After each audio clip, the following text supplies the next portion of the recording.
It's time to make your great escape, and heaven knows you need a break. Forget your duties, forget your cares. It's good to get away.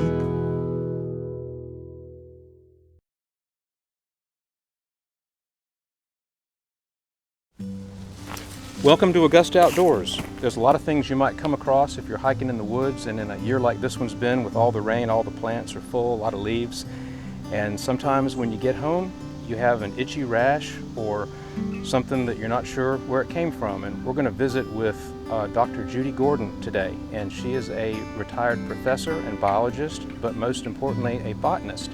And she is going to show us some of the plants that we find around Georgia, and particularly in Augusta, that can leave you with an itch or a rash or things that you probably don't want to have.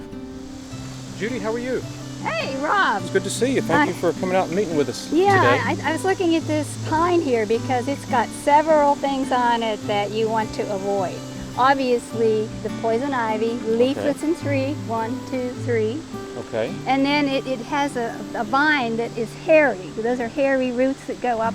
You can see it really well right here. See Is that how all poison ivy vines are, or only the older when ones? they run along the ground, you just don't notice those hairy roots. It's one of the few vines that has a hairy root, so that even when the leaves fall off in the winter, if you lean against these hairy roots, you can pick up the oil that causes the rash. So that's the way you can identify it in the wintertime? Yeah, without the leaves.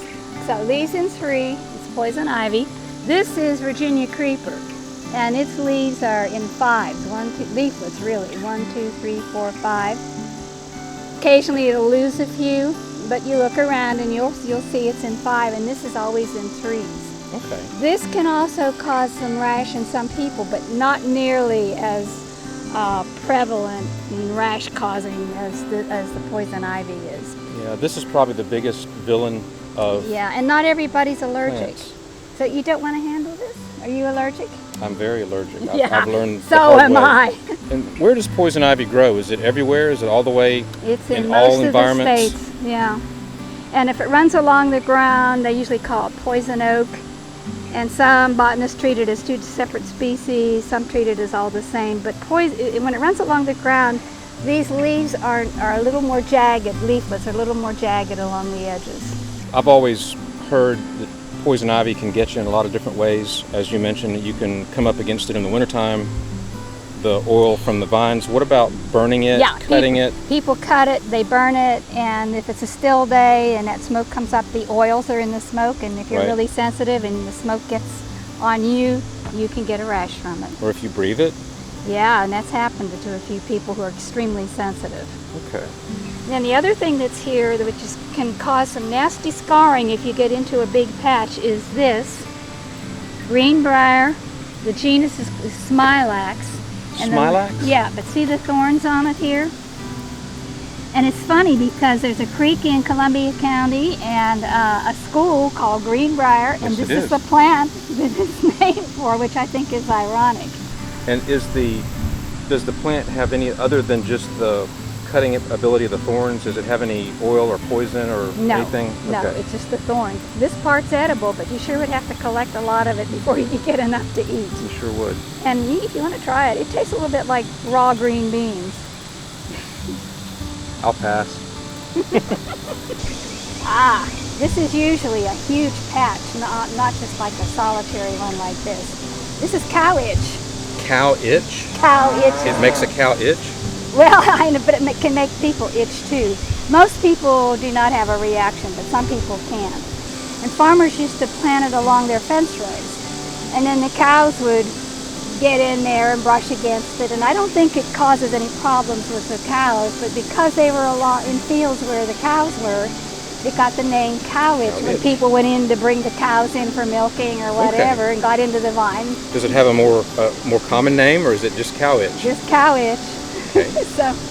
And Judy, I've heard of poison sumac. Is that what we're looking at here? No. Poison sumac it has white berries and it's a swamp plant. Okay. All the other sumacs have red or pink berries on them. Of course, this is red. And then if you look at the underside of the leaf, this has no hairs on it. So this is smooth sumac. And you can make a drink from these berries. And it's a lot like lemonade. But you wouldn't want to do that with the swamp one, but it has white berries, so you're not going to get them mixed up. And the sumac with the red berries doesn't give you a rash or No. any sort of And you know, do skin you know ailment? it's the same genus as poison ivy? Rhus, Oh. R-H-U-S. I did not know that. Yeah, all the sumacs and poison ivy are in the same family, the same genus. So should I be holding this? Oh, it won't, this doesn't cause a rash. Okay. And again, I have made, it's like kind of like a lemonade drink out of the red berries. Okay. And is sumac a native plant, or is it Yes. something that was introduced? These are all native. Have you ever been in a stinging nettle patch? You know, I think I have, but I'm not quite sure what they look like, because whenever I realize I've been stung, I'm already through whatever I've walked in.